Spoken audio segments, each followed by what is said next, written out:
জয় যিশু, হালেলুয়া। আসুন আজকে মতি তার 4 অধ্যায় পাঠের শুরু করি। পাঠের আরম্ভ এইরূপ: তখন যিশু দিয়াবল দ্বারা পরীক্ষিত হইবার জন্য আত্মা দ্বারা পাত্রনে নিতে হইলেন। আর তিনি 40 দিবারাত্র অনাহারে থাকিয়া শেষে ক্ষুধিত হইলেন।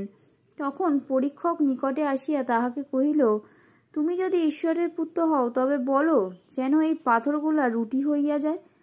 কিন্তু তিনি উত্তর করিয়া বলিলেন, লেখা আছে, মনুষ্য কেবল রুটিতে বাঁচে না, কিন্তু ঈশ্বরের মুখ হইতে যে প্রত্যেক বাক্য নির্গত হয় তাহাতেই বাঁচিবে। তখন দিয়াবল তাহাকে পবিত্র নগরে লইয়া গেল এবং ধর্মধান্যের চূড়ার ওপরে দাঁড় করাইল, আর তাহাকে কহিল, তুমি যদি ঈশ্বরের পুত্র হও তবে নিচে ঝাঁপ দিয়া পড়ো, কেননা লেখা আছে, তিনি আপন দূতগণকে তোমার বিষয়ে আজ্ঞা দেবেন, আর তাহারা তোমাকে হস্তে করিয়া তুলিয়া লইবেন, পাছে তোমার চরণে প্রস্তরের আঘাত লাগে।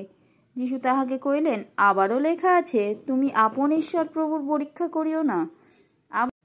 আবার দিয়াবল তাহাকে অতি উচ্চ এক পর্বতে লইয়া গেল এবং জগতের সমস্ত রাজ্য ও সেই সকলের প্রতাপ দেখাইল, আর তাহাকে কহিল, তুমি যদি ভূমিষ্ঠ হইয়া আমাকে প্রণাম করো, এই সমস্ত আমি তোমাকে দিব।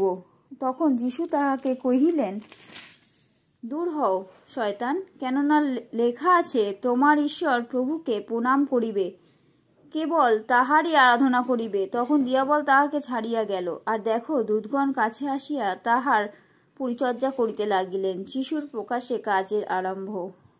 পরে যোহন কারাগারে সমর্পিত হইয়াছেন শুনিয়া তিনি গালিলে চলিয়া গেলেন, আর নাসরত ত্যাগ করিয়া সমুদ্র তীরে সুবুলন ও নপ্তালির অঞ্চলে স্থিত কফুরনাহুমে গিয়া বাস করিলেন, যেন যিশায় ও ভাববাদী দ্বারা কথিত এই বচন পূর্ণ হয়, সুবুলন দেশ ও নপ্তালি দেশ সমুদ্রের পথে যর্দনের পরপারে পরজাতিগণের গালিল।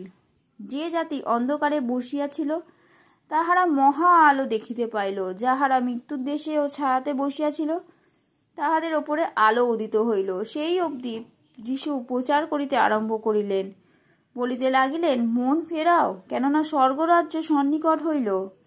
একদা তিনি গালিল সমুদ্রের তীর দিয়া বেড়াইতে বেড়াইতে দেখিলেন 2 ভ্রাতা, সিমন যাহাকে পিতর বলে ও তাহার ভ্রাতা আন্দ্রিয় সমুদ্রে জাল ফেলিতেছেন, কারণ তাহারা মৎস্যধারী ছিলেন।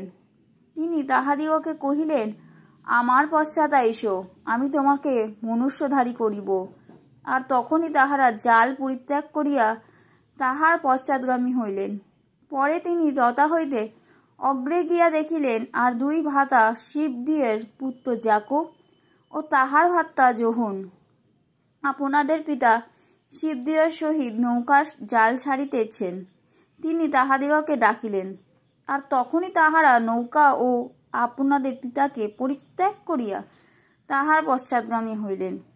পরে যিশু সমুদয় গালিলে ভ্রমণ করিতে লাগিলেন। তিনি লোকেদের সমাজগৃহে উপদেশ দিলেন, রাজ্যের সুসমাচার প্রচার করিলেন এবং লোকেদের সর্বপ্রকার রোগ ও সর্বপ্রকার পীড়া ভালো করিলেন। আর তাহার জনরব সমুদয় সুরিয়া দেশে ব্যাপিল, এবং নানা প্রকার রোগ ও ব্যাধিতে ক্লিষ্ট সমস্ত পীড়িত লোক, ভূতগ্রস্ত ও মৃগীরোগী ও পক্ষাঘাতী লোক সকল তাহার নিকটে আনিত হইল, আর তিনি তাহাদিগকে সুস্থ করিলেন। আর গালিল, দিকাবলি, জেরুজালেম, যিহূদিয়া ও যর্দনের পরপার হইতে বিস্তর লোক তাহার পশ্চাৎ গমন করিল। আমেন।